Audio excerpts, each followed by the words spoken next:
जिला कैथल के अंदर एसपी साहब के निर्देशानुसार नशे के खिलाफ चलाए गए अभियान में हमारी CIA 1 जो शाखा है उसने एक अच्छी उपलब्धि हासिल की है और जिसके अंतर्गत 2 किलो 675 ग्राम अफीम बरामद की गई है और इसमें एक आरोपी को गिरफ्तार कल किया गया है और डांड थाना में NDPS की उचित धाराओं के तहत FIR दर्ज है और आज उस आरोपी को माननीय अदालत में पेश करके उसका रिमांड हासिल किया गया। आरोपी किस तरह पकड़ा गया सर, कहाँ पकड़ा गया? ये खेड़ी रायवाड़ी जो है हमारा डांड थाना के अंतर्गत है, पड़ता है एरिया, वहाँ पर पकड़ा गया है और ये किसी व्हीकल में नहीं बल्कि पैदल ही बाई बस, जो अभी तक इन्फॉर्मेशन है, यहाँ पर सप्लाई करने के लिए अफीम की आया था और उसी एरिया में इसको काबू किया गया है सीक्रेट इन्फॉर्मेशन के। कहाँ से लेके आया था और यहाँ इसने लोकल ही, अभी तक जैसी इनपुट है कि भी लोकल ही सप्लाई इसने करनी थी, उस बारे इन्वेस्टिगेशन की जा रही है और ये अपने पड़ोसी गांव से ही किसी व्यक्ति से लेकर आया था और उसी ग्राउंड पे हमने माननीय अदालत से पुलिस रिमांड की एप्लीकेशन लगाई उसी। इससे पहले भी सप्लाई कर चुका है सामने से? अभी तक ऑन रिकॉर्ड हमारे सामने नहीं आया है, फिर भी हम पूरे तौर से इनका जो संबंधित थाना है रिकॉर्ड उसका देखा जाएगा कि भी इसके विरुद्ध कोई पहले इस टाइप की तस्करी का मामला है या नहीं। जहाँ से लेके आया था वहाँ भी रेड की अभी हाँ जी, वो रिमांड इसीलिए हासिल किया गया है, उसका पर्पज़ यही है कि भी हमने जो पुलिस रिमांड की दरख्वास्त माननीय अदालत में लगाई है और वो इसी पर्पज़ से है कि भी जो व्यक्ति सप्लाई करने वाला है उसके खिलाफ भी कार्रवाई की जा सके और उसको भी अरेस्ट किया जाए। कीमत की बात करें मार्केट का देखिए ऐसा कुछ वो है, लगभग 5 लाख के करीब इसकी कीमत यदि हम लगाएं, जो इनकी पूछताछ के अनुसार जैसा ये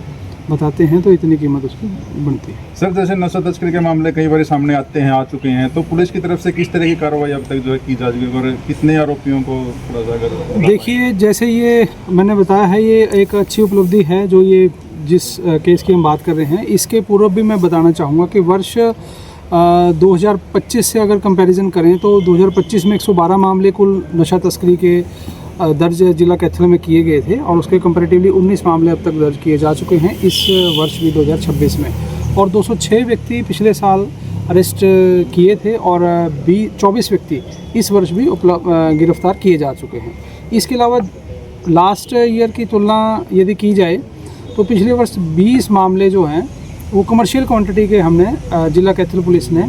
दर्ज किए थे और 2 मामले अब के वर्ष भी दर्ज किए जा चुके हैं। और आपको इसके अलावा जो ये दर्ज किए गए केसेस हैं, यदि मैं आपको और थोड़ा सा इसका डिटेल बताना चाहूँगा कि 13 केसेस ऐसे हैं जिनमें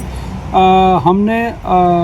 गृह विभाग से परमिशन लेके पिट NDPS के तहत कार्रवाई करते हुए और प्रिवेंशन के तौर पे उन लोगों को 13 केसेस में लोगों को जिला जेल कैथल में बंद करवाया गया है। 2 PO जो NDPS के केसेस में थे उनकी लगभग 2 करोड़ की प्रॉपर्टी अटैच करवाई जा चुकी है और 2 व्यक्ति जो इस प्रकार की गतिविधियों में संलिप्त रहे हैं उनके खिलाफ भी प्रॉपर्टी अटैच करवाने के लिए जो कॉम्पिटेंट अथॉरिटी है उसमें हमने एप्लीकेशन वगैरह दायर की है। तो इससे ये हमें मतलब पता चलता है कि भी निरंतर कैथल पुलिस का ये टारगेट है कि भी जो नशा तस्कर हैं उनके खिलाफ सख्त से सख्त कार्रवाई की जा सके। हमें जो ये डाटा आपको बताया गया है इससे आपको बिल्कुल ये क्लियर कट है कि भी अच्छी हमारी पकड़ इस दिशा में रही है। सर, कैथल में 2 सप्लाई करने आया था, क्या उसको भी अभी हिरासत में लिया गया है? नहीं, अभी तक वो हिरासत में नहीं लिया गया है, अभी तक वो हमने अरेस्ट करना अभी बकाया है और जो इसमें नाम सामने आएंगे उनके खिलाफ कार्रवाई की जाए। कैथल में सर 2-3 दिन से लगातार चर्चा चल रही है, जो नशा है जो लगाते हैं वो बच्चों को लगाने वाले इंजेक्शन लगा रहे हैं, हालांकि वो NDPS में नहीं आ रहे लेकिन है तो नशे में ही वो, क्या ऐसे लोगों की? हाँ बिल्कुल जी, जैसा बता रहे हैं वैसा विषय हमारे संज्ञान में भी है, जैसा आप सभी को भी पता है। उसके बारे में जो भी संबंधित विभाग है उनसे उचित मार्गदर्शन लेके जो भी कार्रवाई है वो की जाएगी, या जो बेचने वाले हैं उनके खिलाफ, या जैसा कि अभी तक जो ये मामला आया था उसमें ये उसकी कैटेगरी में नहीं आते थे इंजेक्शन, पर फिर भी उसका जो भी सल्यूशन है लॉ के मुताबिक नियम के अनुसार और प्रतिबंधित ऐसे किसी को बेच तो नहीं सकते, उसमें भी जो नियमानुसार कार्रवाई बनती है जांच के बाद की जाए। सर एनडीपीएस के अंदर काफ़ी सारे आरोपी रहे हैं या जो बेल पर बाहर हैं, उन पर भी नज़र रखी जा रही है, दोबारा वो काम नहीं कर रहे हों? हाँ जी, वो हमारे ये टीमें रखती हैं उन पे भी नज़र, ताकि वो इस प्रकार की गतिविधियों में संलिप्त ना हो। और हमारी ये भी कोशिश रहती है कि भी जो करवाए भी गए हैं, मैं आप लोगों के चैनल के माध्यम से बताना चाहूँगा कि हमारी समय समय पर ये चलती रहती हैं एक्टिविटीज़ कि भाई जो इसमें जो चपेट में आ चुके हैं बच्चे, उनका हम इलाज भी करवाते हैं। टीमें भी जिला स्तर पर बनाई गई हैं, थाना स्तर पर भी टीमें हैं, तो वो उनको आइडेंटिफाई करके उनका इलाज भी सरकारी अस्पताल से करवाते हैं। जैसे 2 किलो से ज़्यादा हैवी, इतनी हैवी क्वांटिटी में पकड़ी है अफीम, तो क्या वहाँ भी रेड की जाएगी जो जहाँ से इसको मिला है? हाँ जी, बिल्कुल बिल्कुल, निश्चित तौर पे जहाँ से ये लेके आया है उनके खिलाफ भी उचित कार्रवाई की